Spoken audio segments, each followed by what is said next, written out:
January Jr., I have Mr. Brian Kelly and Mr. Lamont Morgan. And I really want to dive right into this one. So Markham, I just want to say a few words in reflection. Coach Thompson's, shout out to the Thompson family. Coach Thompson's birthday was last week. Also, he's always in our thoughts. And we celebrate and salute his passing as well. I hope everyone's being safe out there in the streets. But with that, I'd like to dive right into this show. Co-host Markham, take it away. Let's just jump right in. Yes, sir. Yes, sir. So both of you guys were in the same class. You're not the same year, but you came in together. Let's start off with Lamont. You grew up in D.C., went to Gonzaga. What in your journey to Georgetown, was there really any other school that you considered besides Georgetown? That's a good question, Mark. That's a good question. Yeah, it was always other schools that was considered, but growing up in the city and the DMV area, and just watching Gene and those guys from a young age, man, it was always the spot where you want to be if you grew up in DC, you played ball in DC. So it was always the destination school if you was a DMV hooper. Sort of like the Lakers now. Like everybody want to get to the Lakers. That's how Georgetown was for us being in the city. So yeah, it was always high on the list. Now, the other two choices that I really considered was with Calipari up at UMass when we first got started up at UMass, and then down at the University of Miami. So those were two visits that I took like right before I committed to Georgetown. But those were the other two that were pretty high on the list as well. Let me ask you this. I wasn't aware of that. What was it like being recruited by Calipari as compared to Big John? It was totally different. Calipari was more, he was friendly. You know, he was a people person. You know, he would call and check on you, check on your moms. And even when I went on my visit, you know, he didn't take me to a fancy restaurant. His wife cooked dinner for the whole team. So we all went to his house and we hung out, and it was a big family environment. So he talks on TV now that basketball is family to him. It was really that way. And I was witness to that person. So that was the big difference between that and Georgetown. Big John's a little different, you know. So. Yeah, you need not say no more. Yeah. The youngest say less. Say less. You didn't go to his house on your visit? Nah, I didn't make it to his house. So Mr. Kelly, this is a perfect segue into your journey to the Hilltop. And it's pretty well documented. You can do a little bit of digging. And I gotta say, I only had one offer other than Georgetown. I probably would have pursued that direction that you pursued. But again, I don't want to tell the story. Can you let us know how you got from the old high to the Hilltop? Don't leave anything unturned. Lord.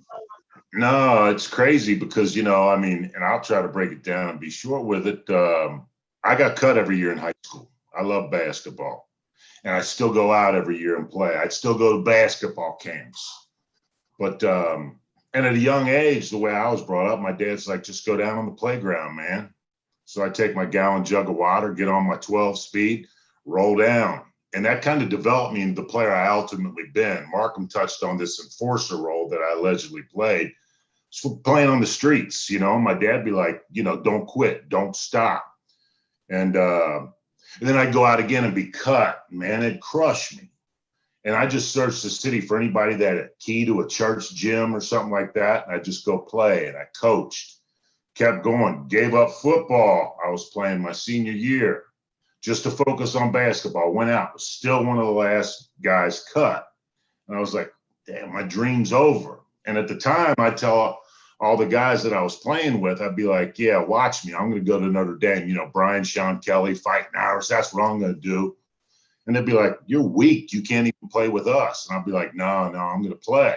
So I always had this passion behind me. And I got out of high school. I had work. That was the deal at home. You work, you can stay at home, but you had to go to school and pay. And so I went to another community college and I was working. I got a raise to $4 an hour.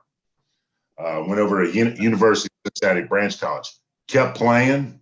Got some interleague, inter-city teams. Still played on the playground. Kept coaching. Then I ran out of money. Couldn't afford University of Cincinnati's branch college. So I knew my pops, he was going to send me packing, go get a trade or go to school. Then one of my buddies was rolling down to Manatee Community College in Florida, and he had a tryout down there. My dad was like, why don't you go with him? And I was like, damn, I don't want to go get cut again and let my dad down. And I was like, hell, got in the car, took my last 400 some bucks out of the bank, drove all the way through to Manatee Community College down in Sarasota, went through some tryouts down there. And I know I might be biased, but I think I balled, you know. Came back to Cincinnati, no offer. I see you laughing, Markham. We all laughing, BK. We all laughing. Yeah, I thought I balled. I went with my boy. He was giving up the rock. Lamont, you could learn a little something. But I came back and I just got on the phone because I didn't have money to go to school. Didn't tell my pops. Going to take an old warehouse job. I was driving trucks and working construction. Still playing out on the playgrounds or any open gyms that there were. Then I just started calling all the local colleges in the area, University of Cincinnati, Xavier, Northern Kentucky, even though D2, because I told everybody I was going D1, man. I wasn't settling. Called Kentucky. They had just been on probation, so I figured I could snake a scholarship out of Kentucky. Maybe. They need warm bodies. I got turned down by everybody because they're like, you play in high school? I said, no. I said, but I can ball. Nah. Well, you can come out and try to walk on. Try? Nah, I need my education paid for. I was using basketball as a means to an end and also proving myself and those doubters that I could play at that level. And I found out there were open gyms over at Cincinnati Technical College, which is down kind of in the hood in Cincinnati, and it's now Cincinnati State. And I went down there, couldn't get any run in. Again, I stood out there like I did at Georgetown, complexionary and all. Nobody knew who I was, but I waited to get in, and I did all right. The coach was there. He talked to me, asked me my backgrounds. Didn't really go from there. Then the open gyms came to an end. I was getting another job in a warehouse, and I just got a damn letter in the mail from Coach Hurley. And it was just, had a yellow Post-it note on it. And it said, would love it if you would join the Tigers. And the Post-it note was on a National Junior College letter of intent for full tuition, books, and supplies. And I was like, shit, I made it, man. I made it. Made my dad proud. I went over there. Great. But you wasn't finished. Nah, I wasn't finished yet, man. Then I wanted in. And I couldn't get into the starting lineup. My dad told me, you do whatever coach says you do. You take that spot on the bench next to coach. When he jumps up, you jump up. When he sits down, you jump. When he yells at the ref, you yell at the ref. And I had two All-Americans in front of me. One of them was kind of messing around off the court. That didn't go, just like with Coach Thompson. He was messing around one game. I jumped up. And he started looking down the bench to put someone in. I just started taking my shooting shirt off. And he's like, God damn it, Kelly, get in there, get his ass out of there. Started from there now, man. But, you know, and then I broke my back in between first and second year, had some mid-majors after me, Kent State, Butler with just mid-majors. And, Did you say he broke his back? Yeah, I broke 4 and 5, L4 and 5, because I was in the weight room, because I wasn't as athletic as everybody. And that goes to the forward comment, Markham. So I had to use strength and leverage. So I hit hard. All the teams thought I were damaged goods, and I was going to sign early with Kent State, and they all passed on me. So I figured I'll go out this second year. I'll ball. I'm going to be the man. I'm team captain. But we had an All-American point guard. He could flat out play. No, my job became setting picks for him and our shooting guard, boxing out, hacking people, playing defense. So the mid-majors came around. I visited one NAIA school in Tennessee, Milligan College, and they rolled out the barrel for me, spent their whole recruiting budget on me. But I sent out letters to about every single division school I wanted to attend, typewriter. Everybody said I was wasting my time with stamps. In particular, Georgetown, they ain't going to recruit again me. I was waiting. I think stamps were 22 cents at the time. Shit, sent one to Georgetown, copied all my VHS game tapes of my highlights and stuff, had them ready to rock. And I used to go to the open gym every day at Cincinnati Tech and tell Coach Hurley, I'd be like, yeah, Georgetown call. He'd be like, get the hell out of here. Quit wasting my Georgetown call. Get the hell out of here. I was at home one day and he called on the phone. It's on the wall. No cell phones then. What's up, Coach? You standing or sitting? Well, I'm sitting right now, Coach. I was out in the yard working with my mom. He said, well, because Georgetown called, just like everybody else. I said, Kentucky? Because there's a Georgetown, Kentucky NAIA program. He said, no, the Hoyas, they want to tape, but you need to get it there tomorrow. Car, highlight reels to Coach Estrick. A couple days by, I end up at Georgetown, but by then I had, out of my 5 D1 visits, had Seton Hall when Carlissimo was there, Wake Forest, University of Dayton, and St. Louis. And but I went to Georgetown, and that's how I got there. Markham showed me the ropes down there, you know, but that's how I got there. There's more to it, but it was kind of a long road. And Wow. And I'll tell you, so I go through there. I'm sorry to belabor this for everybody, and you too, Lamont, let you talk, but I go through my visit. I had my shoe shine, got my nice khakis, located a blazer, got off coat and tie. Coach Riley and Estrick picked me up at the airport, and they were like, coat and tie? I'm like, we got a business meeting, right? Because I was approaching like a business meeting. There's no way. I got an opportunity to get my education from Georgetown, played for Coach Thompson. They're preseason #1 in the country now. I was playing in front of 50 people in basements with ceiling tiles falling off the wall in junior college, off the ceiling and stuff. And then I went back. I had sweated through my blue shirt, met Charlie Deacon first. Markham was responsible for taking me around, stayed up in the Marriott. It was gym time. Then came back to get me, take me to the gym. I was in a different shirt, different tie, no jacket. Then he had to call and get me to take me to dinner, but he was told to call me. He said, I'm going to be picking you up. We're going to go out to a campus party, whatever, intermingle. And do not, I don't want to see you in a tie.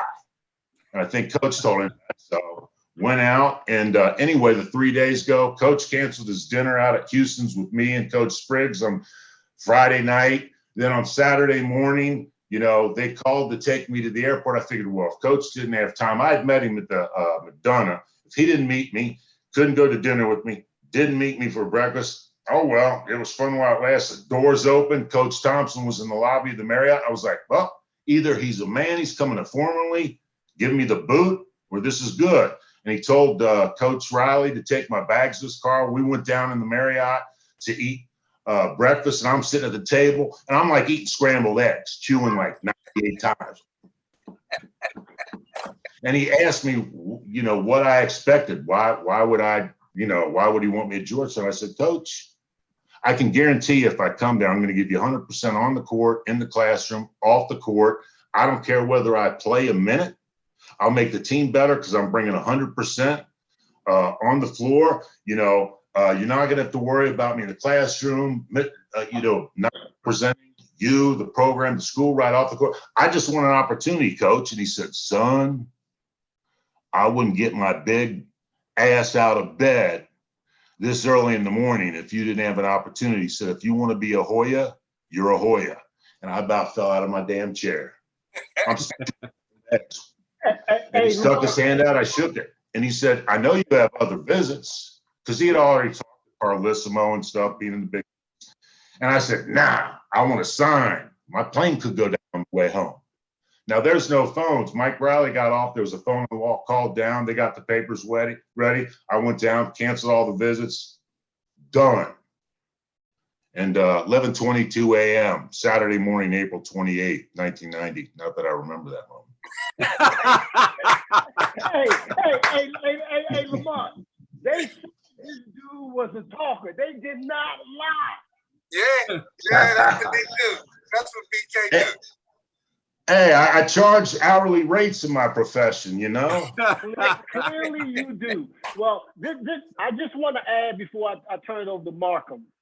Lamont and I were chopping it up a little bit before we got on live about the FSU game, the game against Florida State in the NCAAs. And Lamont I was having a hard time jogging his memory because I watched it last night.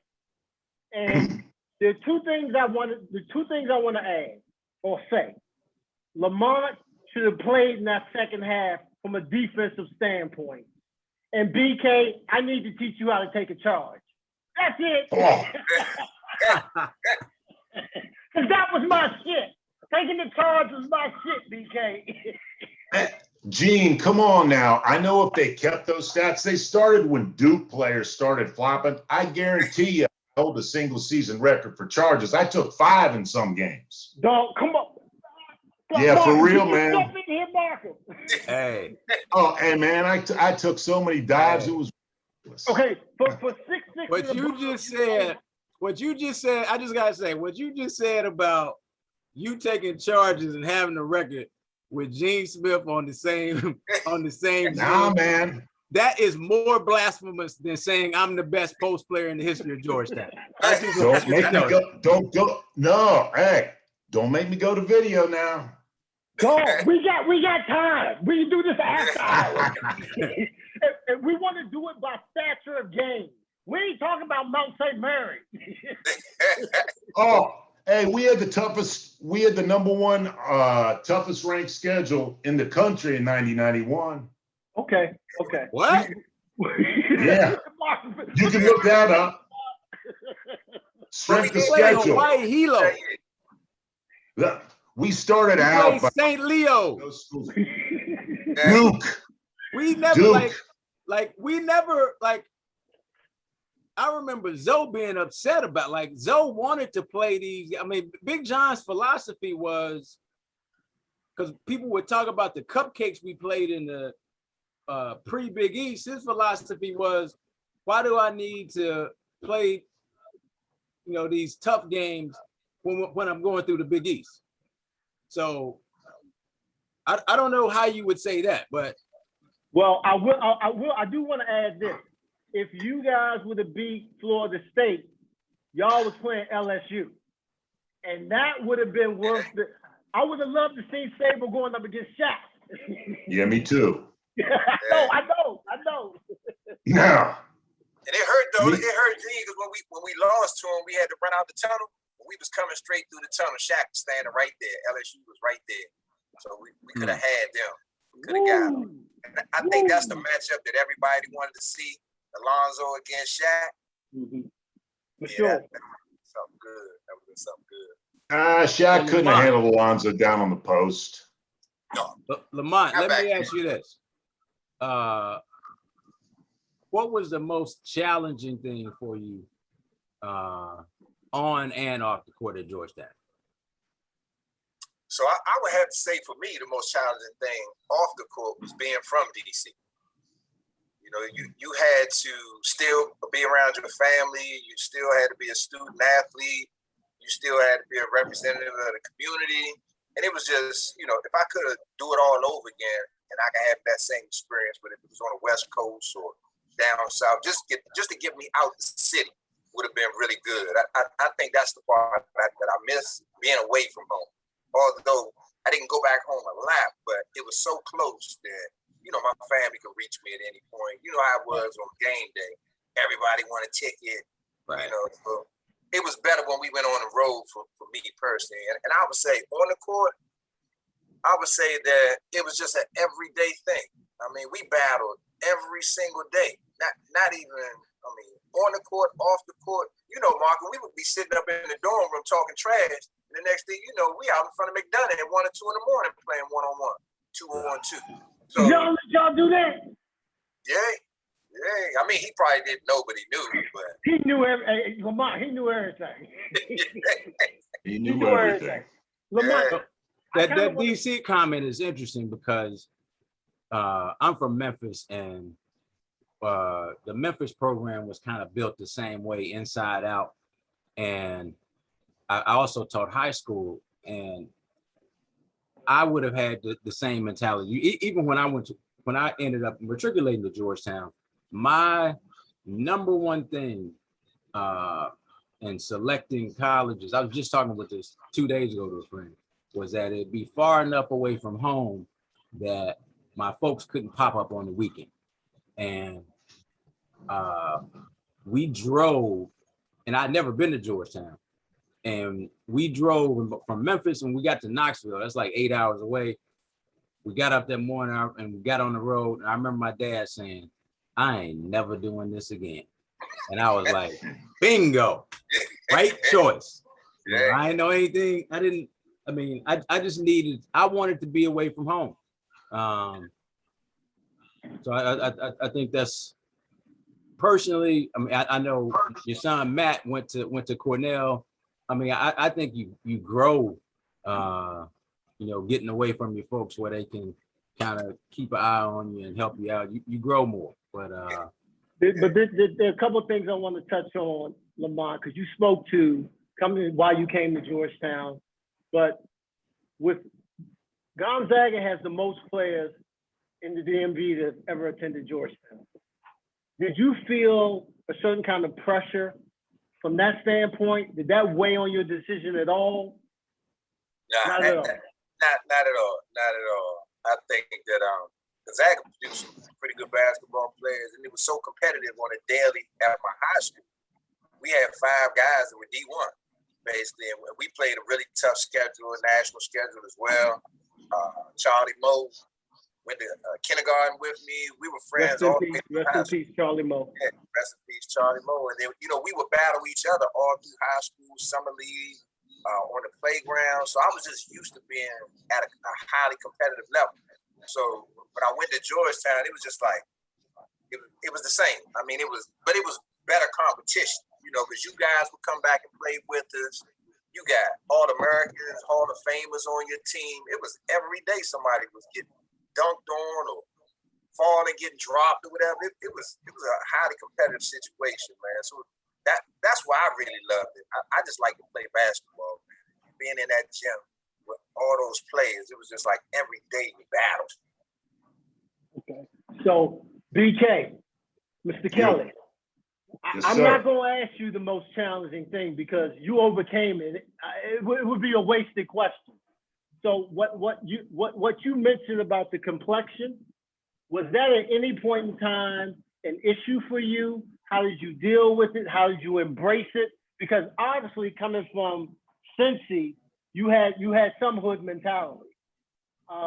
But what was it like once you got to Georgetown and you walked? Because clearly you were talkative as well. And maybe Lamont can jump in at some point. But what was it like for you being the minority on the crew and the majority on campus?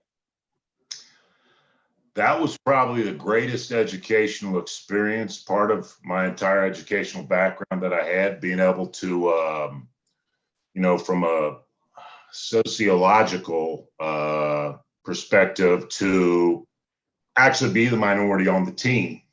My brothers, and, like Lamont touched on, everybody on here knows right now.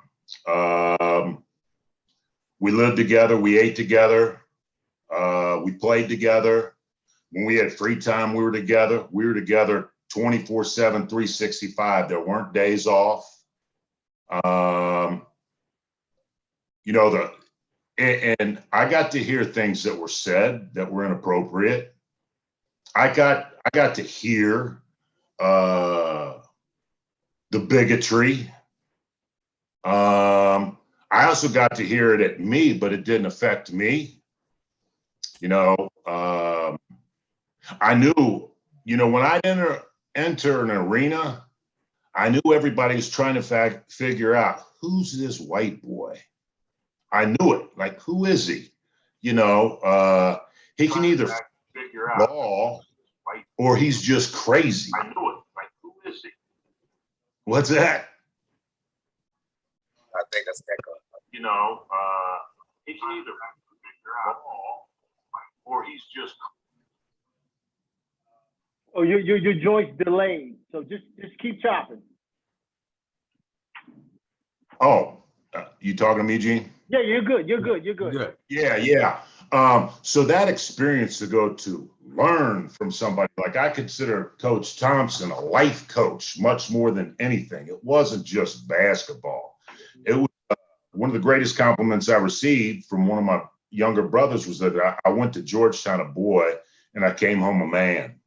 And I attribute that to Coach Thompson and the individuals in the program, yourself, our peers, and the ones who came before us. Like Lamont said, all you guys would be in the gym every day. It was always competition. Got to see what you were doing after Georgetown, what others were doing that had been in the league and doing after the league, and how they handled that transition. But and I got to go, and I got accepted at places I might not otherwise be accepted. You know, I'd go down to, you know, parties or whatever, and I'd be at a house party or whatever when we had time, typically during the off season or something like that. It'd be like, you get the double look or whatever, it'd be like, oh no, that's Kelly. And then the reverse, Coach said that back in the day when you played, Gene, around that time, that had to have some football players come with you. There'd be added security because all the craziness going on.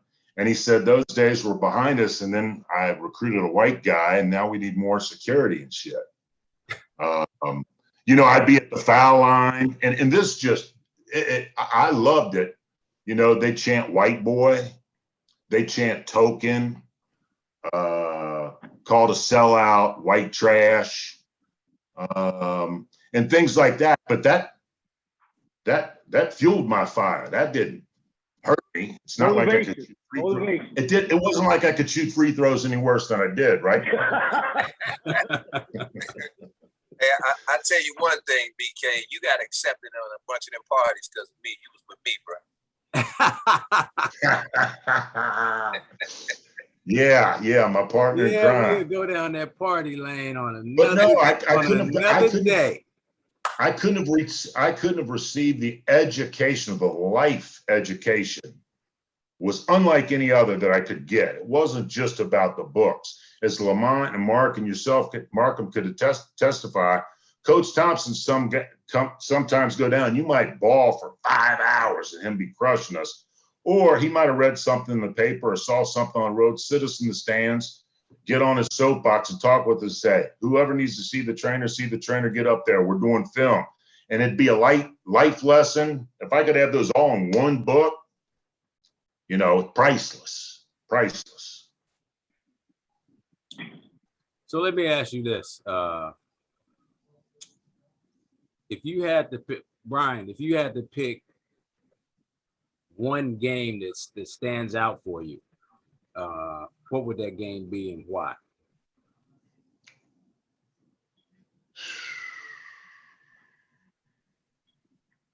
Wow. I want to ask Lamont that, but I don't think he's gonna remember. I remember this. Okay. While Brian is thinking about it, you go, Lamont. I'm gonna say it was the Big East ACC Challenge when we played Duke. At that Just time, took that from me, dog. that's why I went first. I think we were like 3 and 4 in the country at that time. And Yeah. when we came in our freshman year, it was the year that Duke had beat Georgetown the year previous. So every time we came in and we were getting ready for a team, like say a St. Leo, we would watch like 2 minutes of that film, and coach would be like, all right, turn that off. Put on Duke. Yeah. Like, we literally were getting prepared for those guys from the time we got on campus.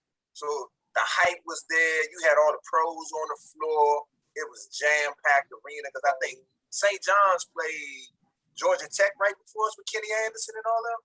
You got it. So we were prime time, man, and that's the best game, the most competitive, and the crowd was in it. Everybody was into it. Emotionally, that was the highest game next to UNLV that I've ever played. I personally remember that Duke game because in '89, You said we were preseason #1, Brian. I don't really remember that because I don't think Sports Illustrated. Oh, okay, because I don't remember us being ranked #1 my whole time there. But in '89, after the Big East tournament, I mean, we went through the Big East tournament like a hot knife through butter. Like the championship game against Syracuse, only people didn't play with me and Raheem, and I was a little pissed about it.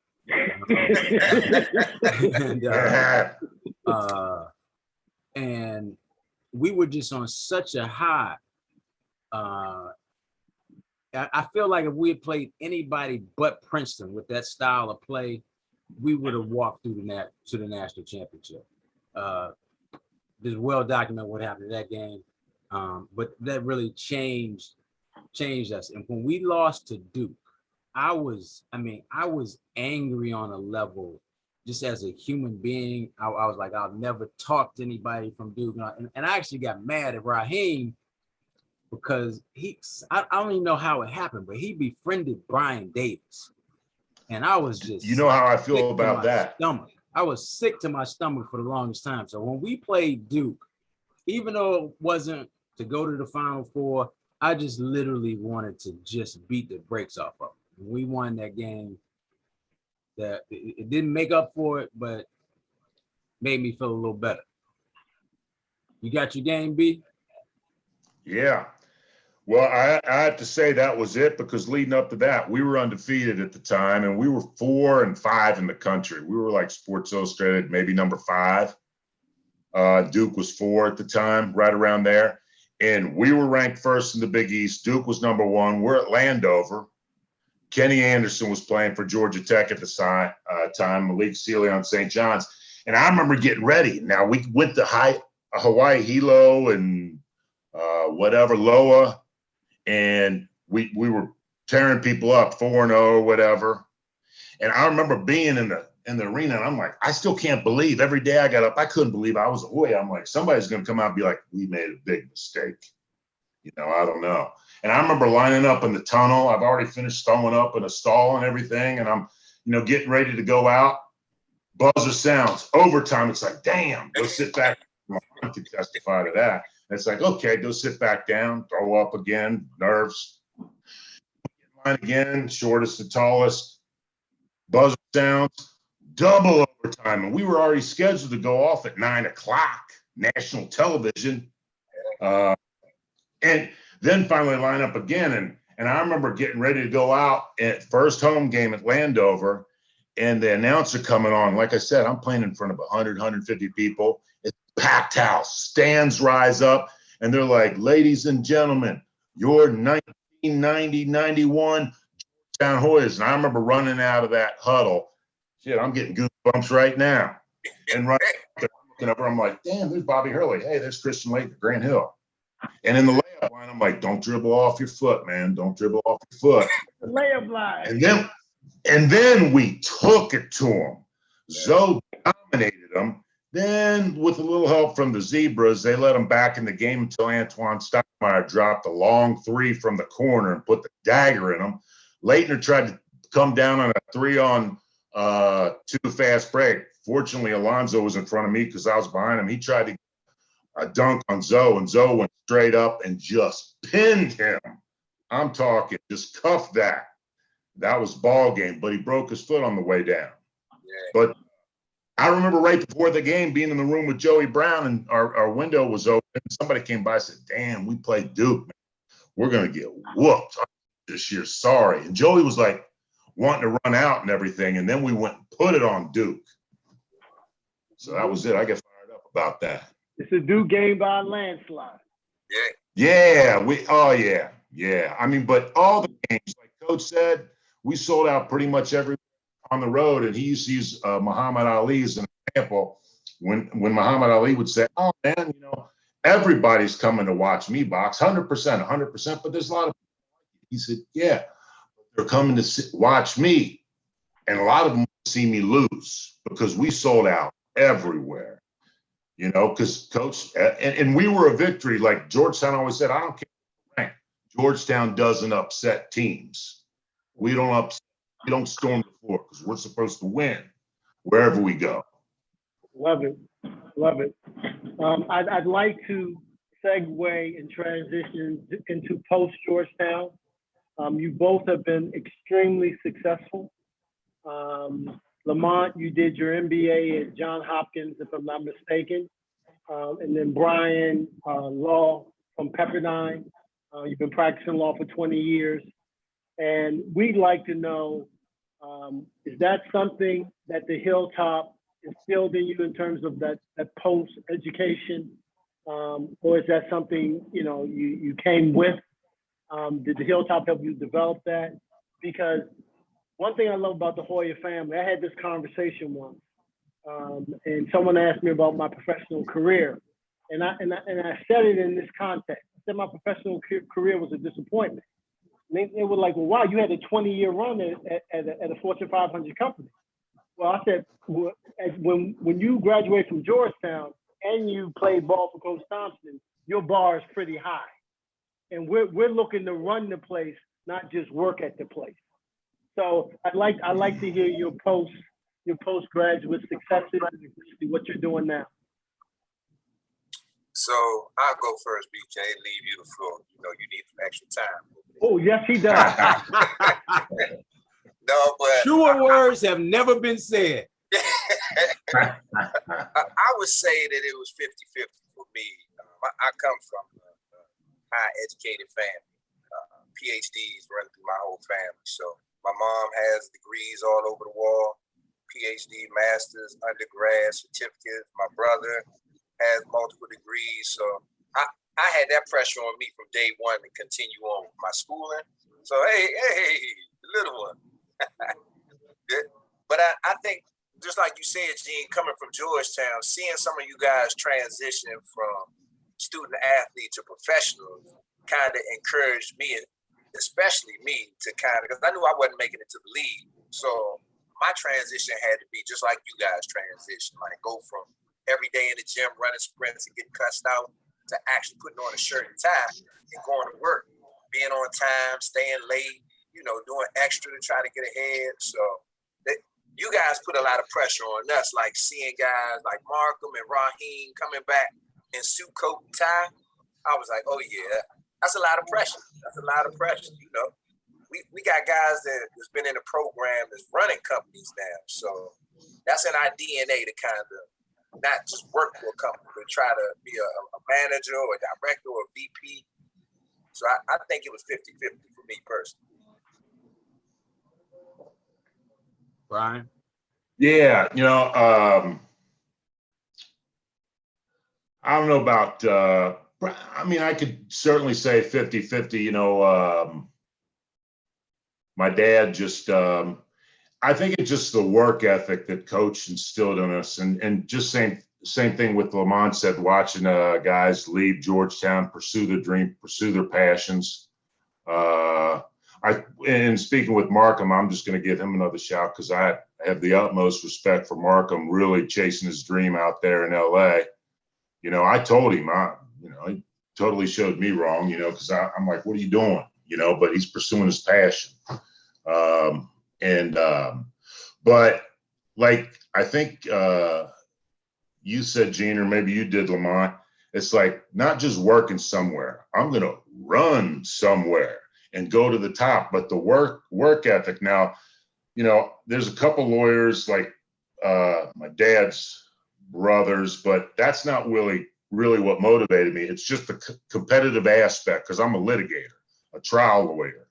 And so you always have to try to outfox, outmaneuver, outwork, put in longer hours, put in more time, find different way to finagle deals, finagle outcomes, and outwork, outthink, outfox, or what have you, and never accepting no. I mean, when I tried to get into law school, I got rejected everywhere. And I took the LSATs again, worked through it again, then I applied again, then I got in. I utilized my Georgetown contacts. Markham knows a lot of them on the West Coast. Jim Clark.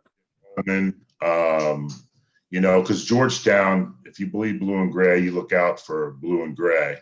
And then from Pepperdine, again, going to the next step to a big firm. And then my jump really to the Christensen Miller firm, which is now Glazer Weil Entertainment and Business Firm, known for being a hardcore, intensive firm, and it was, and they worked me to the bone. But, you know, I was disciplined at Georgetown, in the classroom, on the court, every day, and never taking no for an answer. And I think coach instilled that in everybody. You players instilled it in everybody. The entire coaching staff did.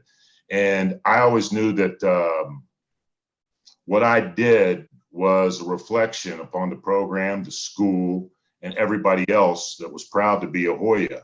So it just made me fight a little bit harder and put in the effort, which, you know, which I think we learned, I did at Georgetown, and just never taking no and pursuing dreams and passions. All about work ethic, really. I appreciate what you said, Brian. I definitely chose an atypical path for a Georgetown graduate, coming out here to do acting and writing. But I wonder for both of you, Brian, what would you say has been the highlight of your professional career? Well, it's, you know what, and it's not to pat myself on the back or pad my resume, and I think it's because of me going to Georgetown. That was in 2000. I mean, there's trials and deals that I've closed and things like that, but my junior college, which is now a community college, asked me in 2000 to come back and be the commencement speaker at Cincinnati State. There was close to 3,000 graduates. And I got in line with all these dignitaries, the mayor of the city, congressmen and women, CEOs of places like Procter and Gamble, General Electric, Western Southern Financial. I'm 30 years old. They gave me the Distinguished Alumni Award that same year. And I'm like, what am I supposed to say to the people graduate? I'm 30. I got a nice looking suit on and all that. But it's from taking that building block there. And I had a spectacular coach there, John Hurley. And then taking it to Georgetown out of a 2-year school, big trade school, age 17 and 60 something. And then going to somehow ending up in law school after working a couple of years. Then, you know, the firms where I bounced, which were pretty nationally well-known and recognized firms, and I was just paying bills, and I got asked to do that, and I'm like, is this a joke? And I didn't know. They gave me an honorary doctorate, a doctor of arts. I was only the 7th person there to get one. They didn't tell me till I got there to give the speech, and I'm walking cap and gown, and I'm like, what am I going to say up here? I only prepared one speech. You didn't have a problem with the speech part. No, I did not. I knocked it out, man. I knocked it out. But they honored me, and a lot of that had to do with that leap to Georgetown, playing basketball, getting the schoolwork done, keeping my nose clean, or not getting caught. So I had to stay away from Markham. Right, Lamont? Yeah. You know, and then pursuing and building on all the skills, the work ethic, and the dedication that I learned at Georgetown and on down to Cincinnati Tech. But being able to go back, the year after I did that, it was a year after whatever, a Nobel Peace Prize winner came and gave the commencement address. You know, and I'm like, wow. Because the guys at my, I don't want to, the law firm, it was an elite law firm. They were like, because I had my junior college degree on the wall and stuff. They're like, speaking at a junior college, I said, do you ever speak at a grade school? You ever speak to some kindergarten? You got an honorary degree? Because you just can't go out and earn one. I didn't try, you know, and it was from doing things in the community, giving back to them, you know, volunteering at boys and girls clubs and things like that. But that, you know, and they put me on their foundation board, speaking of our board that we have going, and I did the governance committee, and they made me chairman of the Cincinnati State Foundation.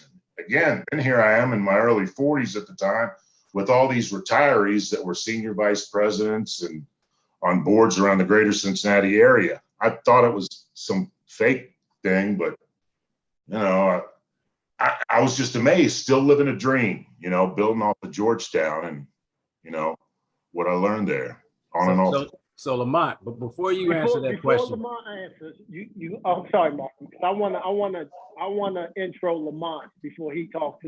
He's nowhere near gonna talk as long as Brian, so I want. I tried to look at Gene. So before you answer that question, Lamont, I want to do something that has never been done in the history of the world. The world? In the history of the world, I guarantee you. Go. Brian, you said you gave that commencement address in 2000. I have a question for you, and I want a one-word answer. Did you finish the speech before 2003? One-word answer. Barely. Take it away, Gene. I need to catch my breath. Yeah,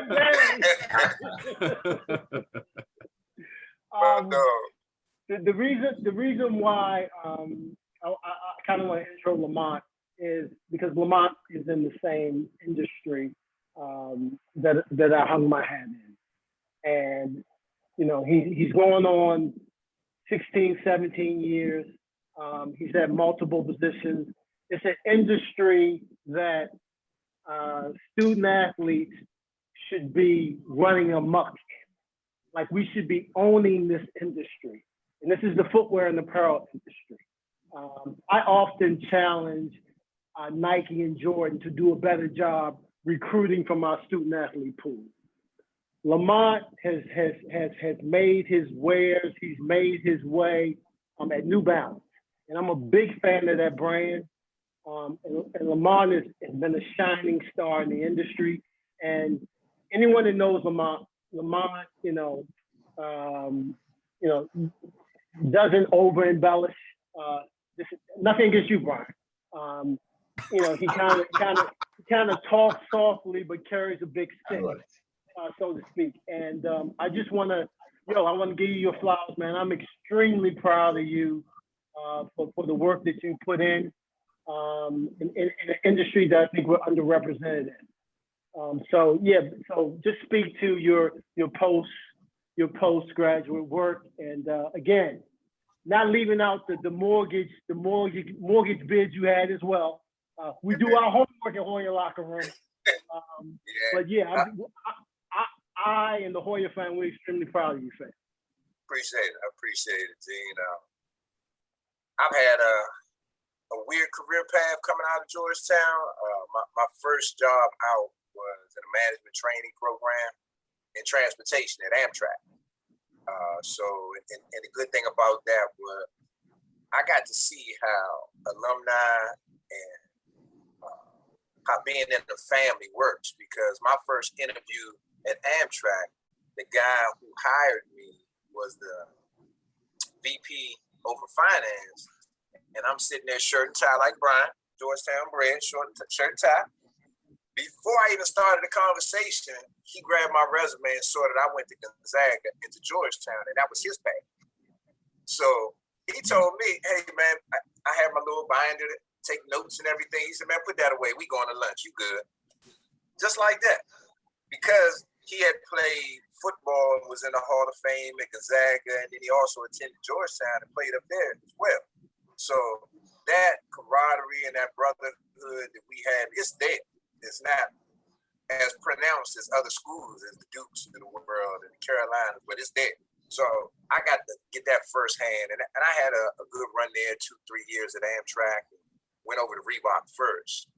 I went from finance into sales and was over at Reebok for 3.5 years. Left there, went to Fannie Mae. And that's when I decided to go back to school. In that finance industry, you gotta have degrees or relationships to succeed. So I worked my way from being in the HR department, payroll, all the way up to the marketing floor. So got my master's degree, was studying to be a trader. and decided I got to get back out and walk and talk a little bit. I was tired of sitting at the desk, so if anybody knows me, they know I like to talk a little bit. Not as much as B, but I like to move around a lot. So I got back into New Balance, man, and it's been a great career at New Balance. Like Gene said, Gene has been very, influential in my career path. With him being at Nike, Michael Jackson was over there at Nike as well. So I always watch those guys want to kind of follow their tail a little bit on that. But it's been a great career at New Balance, and I would say my highlight after all the civil unrest was going on out in Milwaukee. The head of HR, who kind of came in with me same year I did, she just called me out of the blue one day on my cell phone, like 8 or 9 o'clock at night one night, and just said, "Hey, I don't want you to be alarmed or anything. I just want to talk to you." And we just had a talk about how she could help our community a little more through New Balance. So I gave her a couple of key points that she should probably brush up on at this point. Everything was going crazy and the riots were breaking out. And we kind of talked for 2 or 3 days on a few things. And they built a whole pod system around African-American employees. So now we're starting our own Black Souls ARG group to kind of support the African-Americans in our company, because it's not that many, although it's a lot more than when I first started. And Gene can attest to that. So it's a lot more, and they're younger and they're coming in, but they kind of need support in this industry. Gene knows it. It's one of the weirdest, most competitive, and it changes on with the wind. This industry, it does. So I got some longevity in it. Gene's had longevity in it. It's not many of us that's been around in this industry for a while. So that's one of my biggest highlights, is just being able to, stay around and be in this industry and keep changing the way I think and the way I perform as well. Awesome. We're over an hour, and that's usually the big bewitching time. We really appreciate both of you taking time on a Sunday.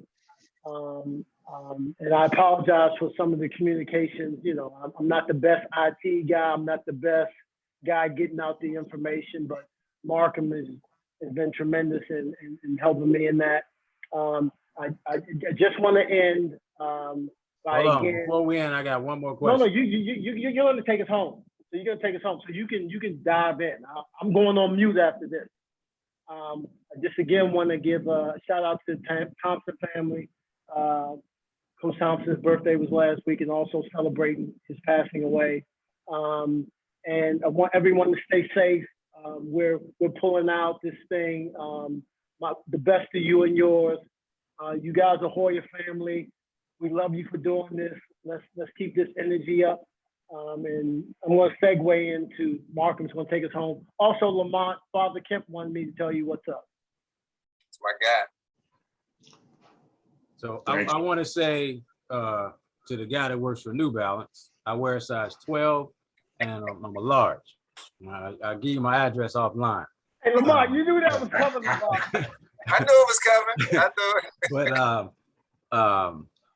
But I'm curious for both of you. Who would be your favorite teammate at Georgetown?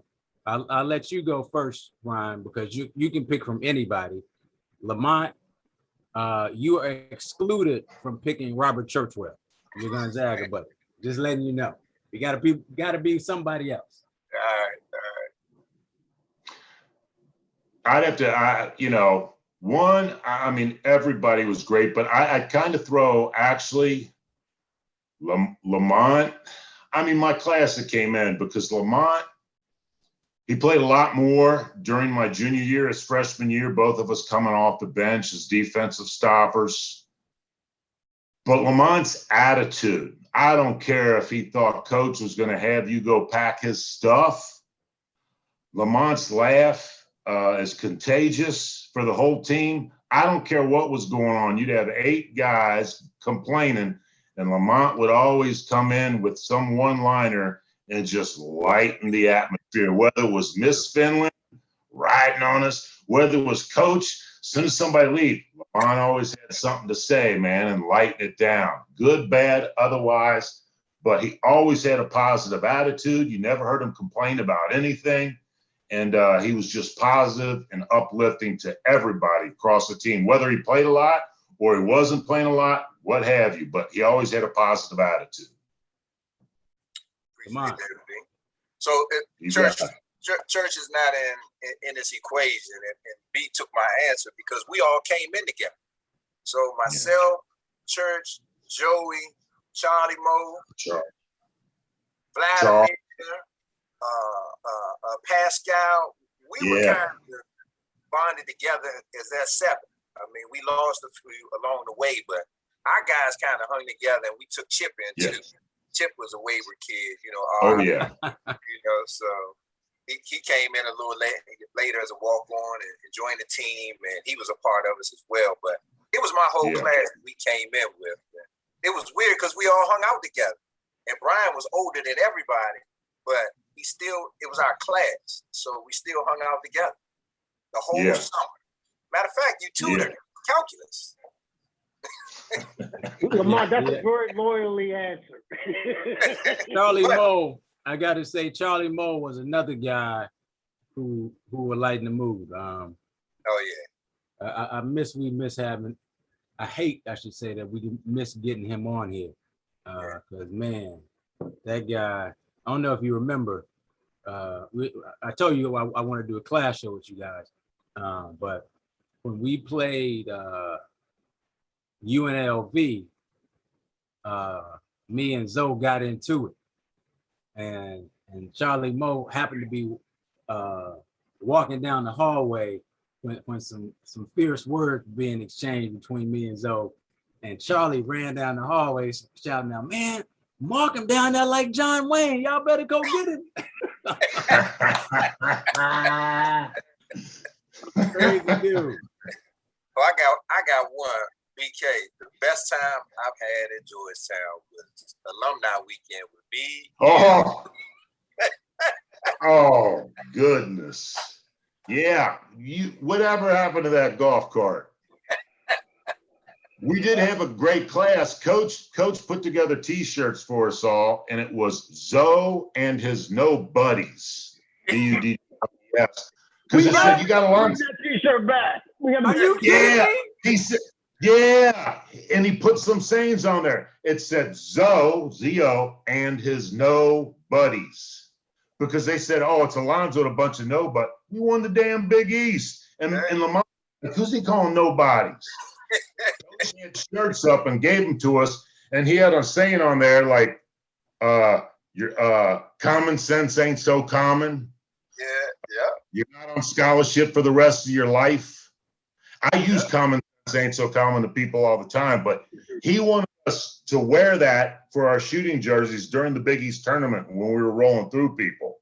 Zoe and his nobodies. I know I got the drawer, but we went the alumni weekend, me, Lamont, and Robert Churchwell, and all the nobodies. So we were driving people around on golf carts, and we took our liberties around campus. The hood of those golf carts. Ended up on the top of the Levy Center playing bumper cars with him, and I think I flipped mine over. Not thinking. All right, I know this is being taped, but we ended up playing bumper cars on it. You know, and you bump somebody, they'd be chasing you. And I'm sure administrators were looking down on the soccer field, and there'd be one golf cart, two golf cart, three golf carts. You know, we got up on the lead. You guys may want to stop now. You may want to stop. Yeah. we were driving everybody around, dropping them off, but we had fun after we dropped them off. We had fun. Awesome. Yeah, no, but you guys can look for a return invite. This has been great, and we thank you. And size 12 large. We really appreciate you, family. Don't be strangers. Let's always check in, and we really appreciate your time. You guys really demonstrated what Hoya family, what Hoya locker room is all about. Thank you very much. Hoya salute. Gene, thank you, and thank Markham. Thank you for everything. All right, Lamont. Appreciate y'all, family. Appreciate y'all. Everybody be safe. Hey, Lamont, I'm gonna need you on that next call too. Okay. All right. All right. Be safe, everyone.